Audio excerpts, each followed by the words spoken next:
إن الحمد لله نحمده ونستعينه ونستغفره ونؤمن به ونتوكل عليه ونعوذ بالله من شرور أنفسنا ومن سيئات أعمالنا من يهده الله فلا مضل له ومن يضلل فلا هادي له وأشهد أن لا إله إلا الله وحده لا شريك له وأشهد أن محمدًا عبده ورسوله أما بعد فإن خير الحديث كتاب الله وخير الهدي هدي محمد صلى الله عليه وسلم وشر الأمور محدثاتها وكل محدثة بدعة وكل بدعة ضلالة وكل ضلالة في النار أعوذ بالله من الشيطان الرجيم بسم الله الرحمن الرحيم يا أيها الذين آمنوا اتقوا الله حق تقاته ولا تموتن إلا وأنتم مسلمون يا أيها الناس اتقوا ربكم الذي خلقكم من نفس واحدة وخلق منها زوجها وبث منهما رجالا كثيرا ونساء واتقوا الله الذي تساءلون به والأرحام إن الله كان عليكم رقيبا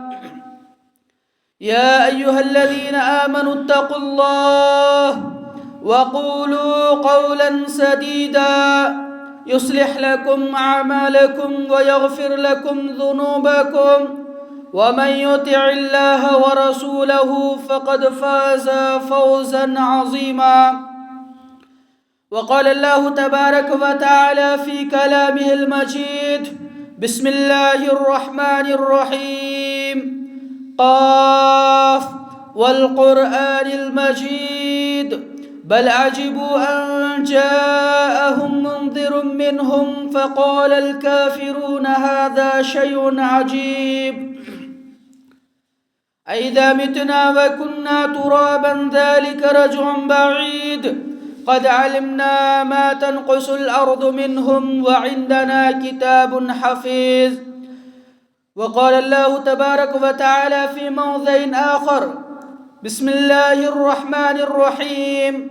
قل هو الله أحد الله الصمد لم يلد ولم يولد ولم يكن له كفوا أحد وقال النبي صلى الله عليه وسلم في الحديث عن أبي هريرة رضي الله تعالى عنه قال قال رسول الله صلى الله عليه وسلم من يأخذ عني هؤلاء الكلمات فيعمل بهن أو يعلم من يفعل بهن فقال أبو هريرة رضي الله تعالى عنه قلت أنا يا رسول الله فأخذ بيدي فقعد خمسا وقال اتق المحارم تكن عبد الناس وأرض بما قسم الله لك تكن أغنى الناس الى آخر الحدیث. حاضرین اکرامین، برادران اسلام، بزرگان دین و ملت، اخوانان اسلام، پردہ نشین خواتین اسلام، ماں اور بہنوں، ہر قسم کی تعریفات و توصیفات، حمد و ثنا، کبریائی و بڑائی اس اللہ رب العالمین کے لیے لائق اور زیبا ہے جنہوں نے اس کائنات کی تخلیق فرمائی، اس کائنات کے نظام کو برقرار رکھنے کے لیے مختلف اور بے شمار قسم کی مخلوقات کی تخلیق فرمائی. انہی میں سے اللہ رب العزت نے ہم انسانوں کو بنایا، ہماری تخلیق کی اور ہمیں اس دنیا میں مبعوث کیا، ہمیں خیر اور شر کے تمیز سکھانے کے لیے، ہدایت پر گامزن رکھنے کے لیے، ضلالت و گمراہی سے نکالنے کے لیے اللہ رب العزت نے بے شمار انبیاء اور رسول کو مبعوث کیا.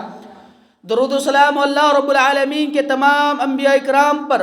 اور خصوصاً آپ کے اور ہمارے آخری نبی، نبیوں کی آخری کڑی، خاتم المرسلین جناب محمد مصطفیٰ صلی اللہ علیہ وسلم پر اللہم صلی علیہ وبارک وسلم تسلیما۔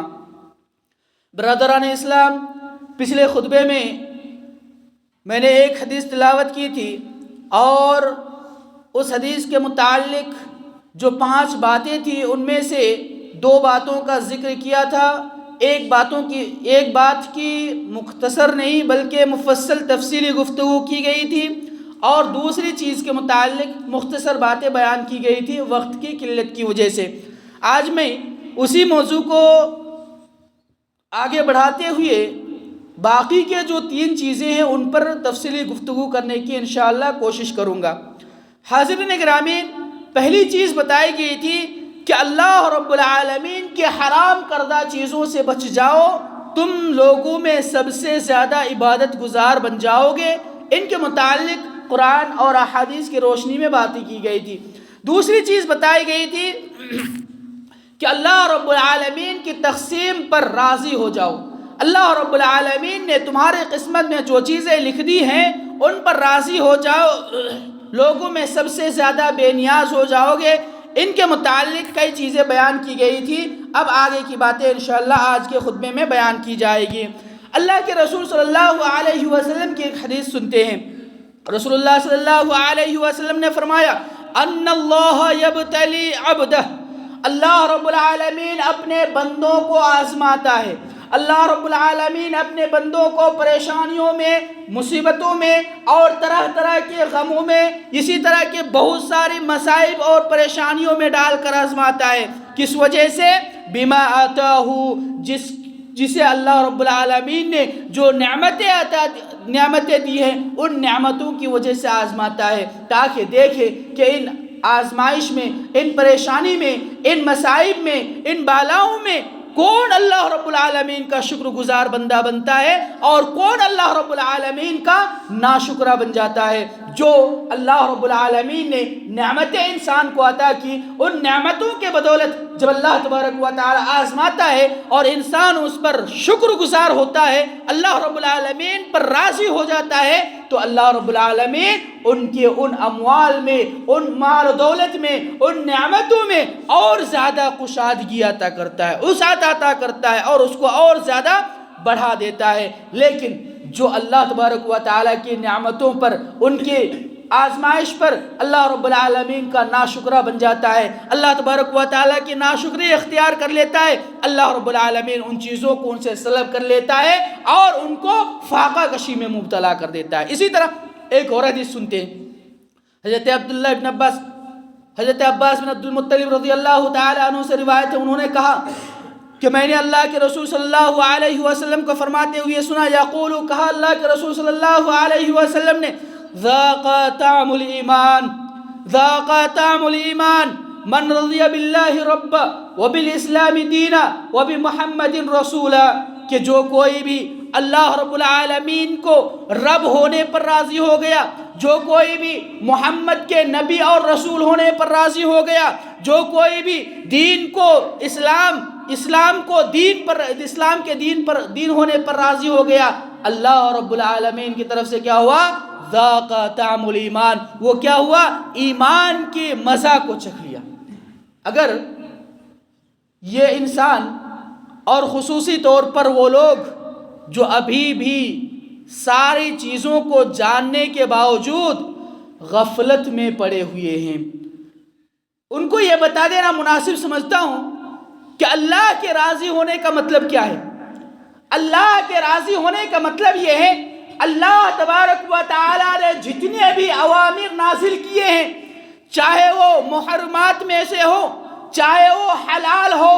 چاہے وہ اللہ رب العالمین نے کرنے کا حکم دیا ہو، چاہے اللہ رب العالمین نے نہ کرنے کا حکم کر دیا ہو، منع کیا ہو، تمام کے تمام قسموں کی چیزوں پر اللہ رب العالمین سے راضی ہونا۔ ہم اللہ رب العالمین سے راضی اس حیثیت سے ہے کہ اللہ رب العالمین رب ہے، اللہ رب العالمین خالق ہے،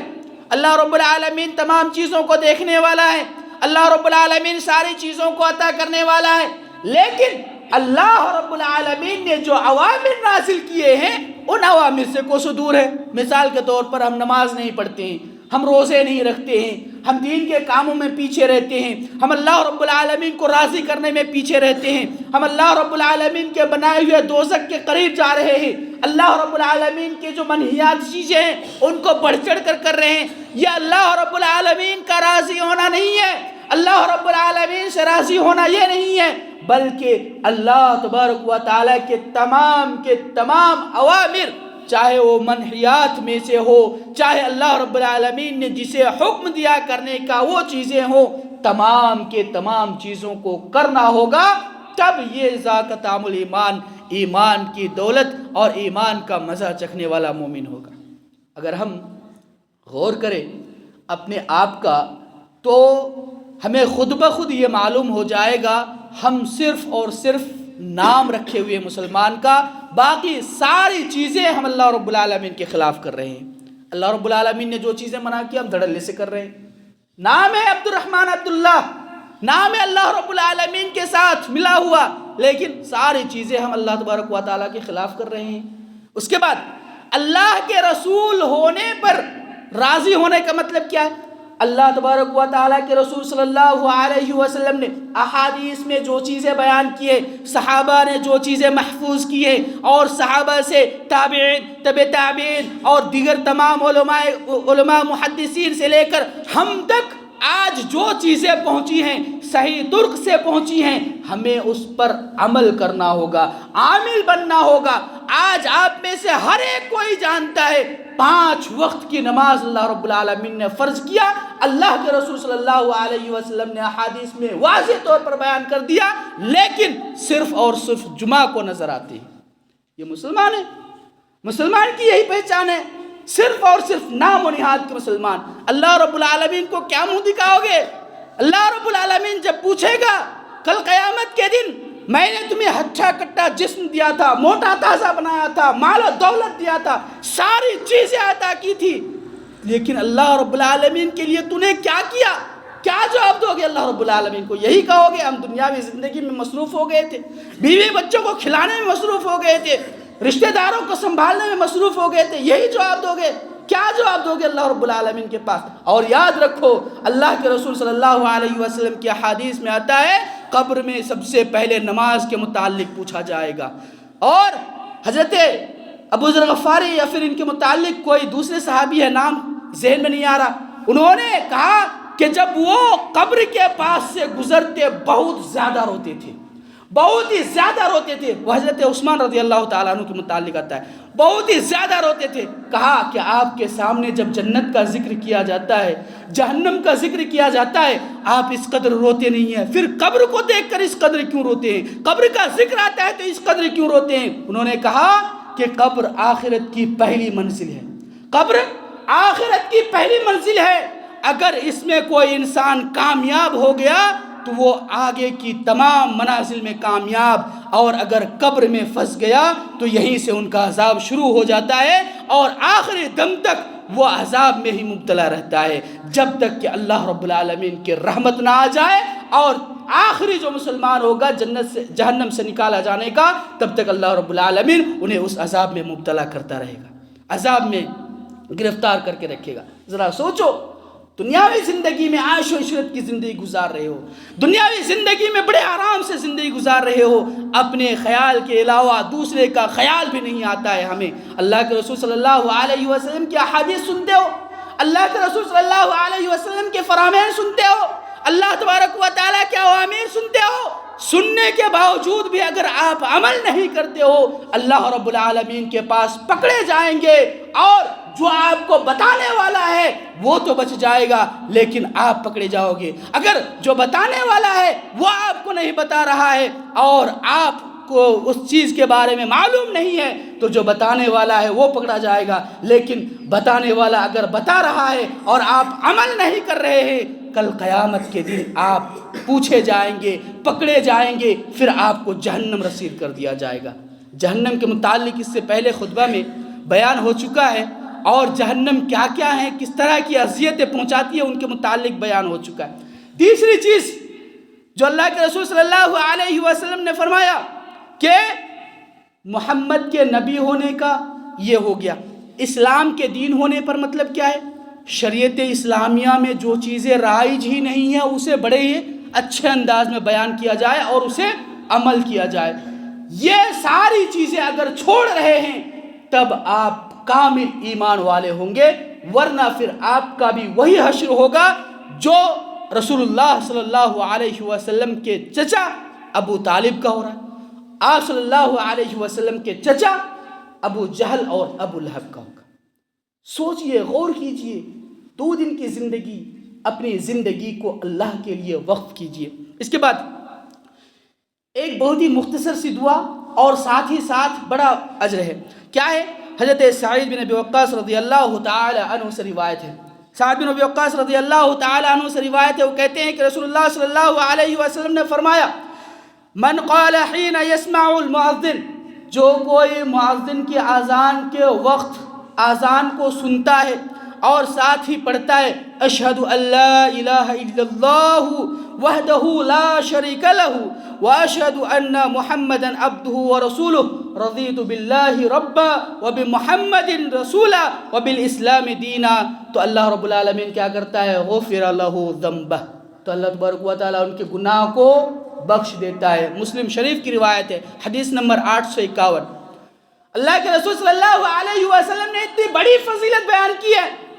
یہ بھی اگر دیکھا جائے تو اللہ کے رب ہونے، نبی کے رسول ہونے اور دین اسلام کا دین ہونے پر راضی ہونے کے متعلق ہے۔ اگر یہ ساری چیزیں ہم کر رہے ہیں، چھوٹی چھوٹی مختصر چیزیں، تو اللہ رب العالمین ہمارے گناہوں کو یوں ہی ختم کر دے گا اور ہم اپنے نامہ اعمال میں نیکیاں بھر لیں گے۔ لیکن ہم کیا کرتے ہیں؟ چھوٹی چھوٹی معمولی گناہ پر تو توجہ دیتے ہیں، لیکن گناہ کو گناہ نہیں سمجھتے ہیں۔ اسی طرح اگر آگے دیکھا جائے کہ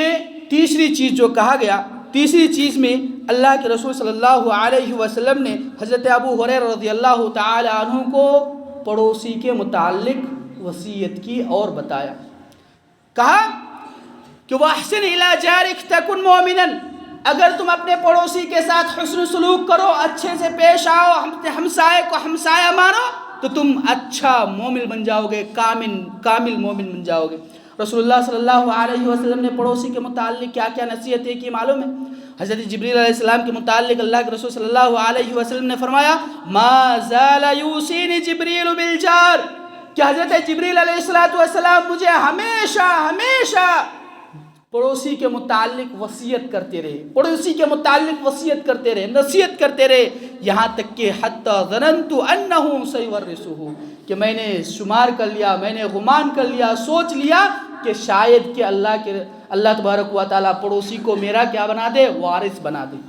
پڑوسی کا حق ادا کرنا ہوگا۔ کل قیامت کے دن آپ پوچھے جائیں گے کہ آپ کا پڑوسی بھوکا تھا، آپ کا پڑوسی پریشان تھا، آپ کے پڑوسی بیمار تھا، کیا آپ نے ان کی تیمارداری کی تھی؟ کیا آپ نے ان کا سنا تھا؟ کیا آپ نے ان کے پریشانیوں کو دور کیا تھا؟ کیا آپ نے ان کے حق تلاش کیا تھا، یا پھر آپ نے ان کی خبر لی تھی؟ آپ کیا جواب دیں گے کل قیامت کے دن؟ ہم تو کھا رہے ہیں، بڑے اچھے کھانا کھا رہے ہیں، بڑے عمدہ لباس پہن رہے ہیں، ہمارے پڑوسی کس حال میں ہیں، ہمارے پڑوسی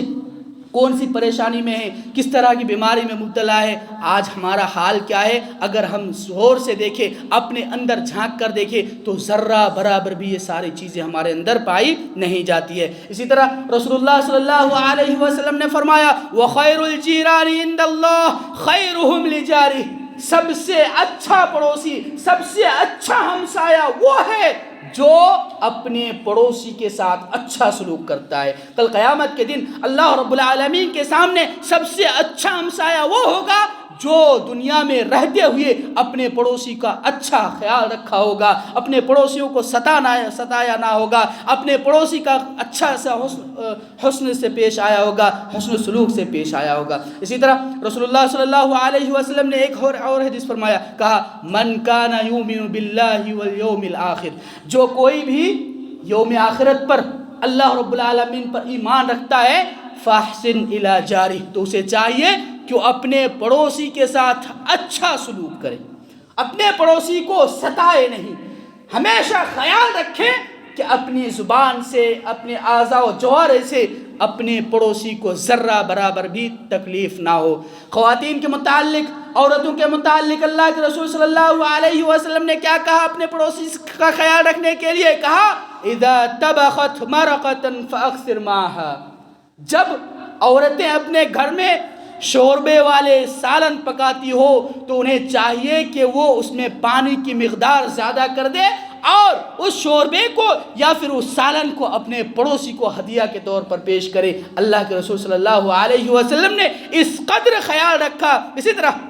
حضرت ابو ہریرہ رضی اللہ تعالی عنہ کی وہ حدیث سنیں جس میں ایک آدمی نے رسول اللہ صلی اللہ علیہ وسلم سے کہا کہ اللہ کے رسول صلی اللہ علیہ وسلم فلاں عورت بڑی پابند ہے، پابندی سے نماز ادا کرتی ہے، صوم و صلات کی پابندی ہے، صدقہ و خیرات کرتی ہیں، راتوں کو تہجد اور قیام اللیل کرتی ہیں، دن کو روزہ رکھتی ہیں، لیکن ان کا جو پڑوسی ہے، ان کا جو ہمسایہ ہے، ان کی تکلیف سے محفوظ نہیں ہے۔ اللہ کے رسول صلی اللہ علیہ وسلم نے فرمایا لا خیر فیہا، اس میں کوئی بہتری نہیں ہے، کوئی بھلائی نہیں ہے کہ وہ روزہ رکھتی ہے، روزے کے ساتھ ساتھ تہجد کا پابندی ہے،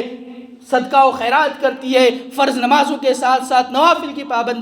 پابندی ہے تو اس میں کوئی بھلائی نہیں ہے۔ کیوں؟ اس لیے کہ ان کا پڑوسی ان کے ایذا سے محفوظ نہیں ہے، ان کے شر سے محفوظ نہیں ہے۔ کہا گیا اللہ کے رسول صلی اللہ علیہ وسلم ایک اور عورت ہے جو صرف اور صرف فرض نمازیں ادا کرتی ہے اور پنیر کے ٹکڑے کے برابر صدقہ و خیرات کرتی ہے۔ اللہ کے رسول صلی اللہ علیہ وسلم نے ان کے متعلق کہا ہی من اہل الجنہ، یہ جنتی عورت ہے۔ عمل کیا ہے؟ صرف اور صرف مکتوبہ نماز، فرض نمازیں ادا کر رہی ہے اور ساتھ میں صدقہ و خیرات بھی ایک دم مختصر، لیکن ان کا پڑوسی ان کے شر سے محفوظ ہے۔ تو اللہ کے رسول صلی اللہ علیہ وسلم نے فرمایا یہ کیا ہے؟ عورت جنتی عورت ہے۔ اس کے بعد چوتھی چیز اللہ کے رسول صلی اللہ علیہ وسلم نے جو چوتھی چیز حضرت ابو ہریرہ رضی اللہ تعالی عنہ کو بتایا وہ کیا ہے کہ اپنے لیے جو پسند کرو وہی دوسرے کے لیے پسند کرو، اپنے لیے جو پسند کرو وہی دوسرے کے لیے پسند کرو۔ حضرت انس بن مالک رضی اللہ تعالی عنہ سے روایت ہے، انہوں نے کہا کہ رسول اللہ صلی اللہ علیہ وسلم نے فرمایا لا یؤمن احدکم حتی یحب لاخیہ ما یحب لنفسہ، رواہ البخاری، کہ اللہ کے رسول صلی اللہ علیہ وسلم نے فرمایا اپنے لیے جو پسند کرو وہی دوسرے کے لیے پسند کرو۔ اپنے لیے پسند کرتے ہیں اچھا والا، دوسرے کے لیے پسند کرتے ہیں گیا گزرا والا، ایک دم ردیف والا۔ ایسا نہیں ہونا چاہیے۔ اللہ کے رسول صلی اللہ علیہ وسلم نے فرمایا لا یؤمن، وہ شخص ایمان والا نہیں ہو سکتا جو اپنے لیے اچھا پسند کرے اور دوسرے کے لیے خراب پسند کرے، اپنے لیے قیمتی چیزیں پسند کرے اور جب دوسرے کو صدقہ و خیرات کرنے کی باری آئے تو پرانے یا پھر جو سب سے جو رضیف قسم کے ہوتے ہیں وہ سارے کے سارے دے دیا جائے۔ ایسا نہیں ہونا چاہیے۔ اللہ کے رسول صلی اللہ علیہ وسلم نے سختی سے منع کیا ہے کہ لا یؤمن احدکم، تم میں سے کوئی بھی شخص اس وقت تک کامل ایمان والا نہیں ہو سکتا ہے جب تک کہ وہ اپنے لیے وہی چیز جو پسند کرتا ہو دوسرے کے لیے ویسی چیز ناپسند کرتا ہو۔ اسی طرح پانچویں چیز جو اللہ کے رسول صلی اللہ علیہ وسلم نے حضرت ابو ہریرہ رضی اللہ تعالی عنہ کو بتایا وہ کیا ہے کہ دنیا میں رہتے ہوئے بہت زیادہ مت ہنسو، اس لیے کہ بہت زیادہ ہنسنا کیا ہوتا ہے؟ دل کو مردہ کر دیتا ہے، دل کو مردہ اور دل کو جو ہے نا مرجھا دیتا ہے۔ اللہ کے رسول صلی اللہ علیہ وسلم کے متعلق حضرت عائشہ رضی اللہ تعالی عنہ بیان کرتی ہیں کہ آپ صلی اللہ علیہ وسلم کو کبھی بھی میں نے قہقہا لگا کر ہنستے ہوئے نہیں دیکھا۔ ہاں، آپ صلی اللہ علیہ وسلم مسکراتے تھے۔ ہمارے معاشرے میں کیا ہوتا ہے؟ تھوڑی سی بات مزے کے لیے اگر معاشرے میں بولا جائے، ایک جماعت میں بول دی جائے تو اتنی قہقہا لگا کر ہنستے ہیں کہ جن کے متعلق وہ باتیں تھیں ان کا دل مرجھا جاتا ہے اور وہ اس قدر تکلیف محسوس کرتا ہے، لیکن سننے والے اور ہنسنے والے، مزے لینے والے، ان کو ذرہ برابر بھی فرق نہیں پڑتا ہے کہ ہمارا دوسرا جو پریشان بھائی ہیں جس کے متعلق یہ باتیں بیان کی گئی ہیں ان کو کس قدر تکلیف ہوئی۔ کل قیامت کے دن اس کے متعلق بھی آپ سے پوچھا جائے گا کہ فلاں آدمی کو اپنے باتوں کے ذریعے سے تکلیف دی تھی، فلاں آدمی کو اپنے تکلیف دی تھی، ان سے معافی مانگنا ہوگا۔ یہ حقوق العباد میں آتا ہے۔ اگر ہم حقوق العباد کو سمجھتے ہیں تو جو بندوں کے حق ہے، مثال کے طور پر ایک آدمی دوسرے آدمی کا حق مار رہا ہے، ان کو گالی دے رہا ہے، ان کو مار رہا ہے، یا پھر ان کے حقوق کو سلب کر رہا ہے، تو ان کو دنیا میں رہتے ہوئے ان سے معافی مانگنی ہوگی۔ کل قیامت کے دن اللہ رب العالمین اس وقت تک اسے معاف نہیں کرے گا جب تک وہ بندہ خود معاف نہیں کر دے۔ اور آپ کو معلوم ہے قیامت کے دن اللہ رب العالمین کے سامنے جب سارے لوگ حساب کے لیے کھڑے ہوں گے، سارے لوگوں کو ان کے اعمال کا بدلہ دیا جائے گا، ذرہ ذرہ کے لیے لوگ ترسیں گے، اور معاف کرنا تو دور کی بات، لوگ کہیں گے کہ میرا جتنا حق ہے ان کے بدلے میں ان کی نیکیاں اٹھا کر میرے پاس لے آؤ اور مجھے وہ نیکیاں دے دو۔ اسی طرح حضرت عبداللہ بن مسعود رضی اللہ تعالی عنہ سے روایت ہے کہ رسول اللہ صلی اللہ علیہ وسلم نے ان سے کہا کہ اے عبداللہ بن مسعود مجھے قرآن پڑھ کر سناؤ۔ بس یہ حدیث بیان کر کے اپنی بات ختم کروں گا۔ کہا کہ اللہ کے رسول صلی اللہ علیہ وسلم نے کہ اے عبداللہ بن مسعود مجھے قرآن کی کچھ آیتیں پڑھ کر سناؤ۔ حضرت عبداللہ بن مسعود رضی اللہ تعالی عنہ نے کہا اے اللہ کے رسول صلی اللہ علیہ وسلم، قرآن آپ پر نازل ہوا ہے، آپ کو پڑھنا بھی آتا ہے، اور آپ بخوبی سمجھتے بھی ہیں کہ کون سی آیت میں کس چیز کے بارے میں ذکر کیا گیا۔ رسول اللہ صلی اللہ علیہ وسلم نے فرمایا کہ تم پڑھو۔ حضرت عبداللہ بن مسعود رضی اللہ تعالی عنہ پڑھنا شروع کیے یہاں تک کہ جب آپ اس آیت میں پہنچے فَكَيْفَ إِذَا جِئْنَا مِن كُلِّ أُمَّةٍ بِشَهِيدٍ وَجِئْنَا بِكَ عَلَى هَؤُلَاءِ شَهِيدٌ۔ کہا کہ اللہ تبارک و تعالی جب کل قیامت کے دن سارے لوگوں کو اکٹھا کرے گا اور سارے لوگوں میں سے ایک گواہ کو پسند کرے گا اور ایک گواہ کو چنے گا، اور آج کی امت کی طرف سے آپ گواہ بنیں گے۔ رسول اللہ صلی اللہ علیہ وسلم رونے لگے اور کہا اے عبداللہ بن مسعود بس کرو، ہو گیا، اتنا ہی کافی ہے۔ جب حضرت عبداللہ بن مسعود رضی اللہ تعالی عنہ ان کی طرف دیکھتے ہیں تو آنکھوں سے زار و قطار آنسویں بہ رہی ہیں۔ پتہ چلا اس دنیا میں رہتے ہوئے اللہ کا خوف اختیار کرتے ہوئے زیادہ رو، اپنی آنکھوں سے آنسو نکالو۔ اگر علماء اکرام کہتے ہیں کہ جب دعا کرو ہاتھ اٹھائے اللہ رب العالمین سے مانگو، رونا نہیں آئے تو رونے کی ایکٹنگ کرو، لیکن اللہ رب العالمین سے مانگو، روتے ہوئے مانگو، دل کو بصیر کر لو، دل کو مضبوط کر لو، نرم کر لو اللہ رب العالمین کے لیے۔ دنیاوی زندگی کے لیے آپ چاہیں جس طرح ہو، لیکن اللہ تبارک و تعالیٰ کے لیے اپنے دل کو نرم کر لو۔ اللہ کے رسول کی تعلیمات اگر ہم اپنی زندگی میں لاگو کر لیتے ہیں تو یقین مانیے اللہ تبارک و تعالیٰ کے پاس ہمیں کامیابی و کامرانی ہمیں ضرور عطا کی جائے گی۔ وقت ختم ہو چکا۔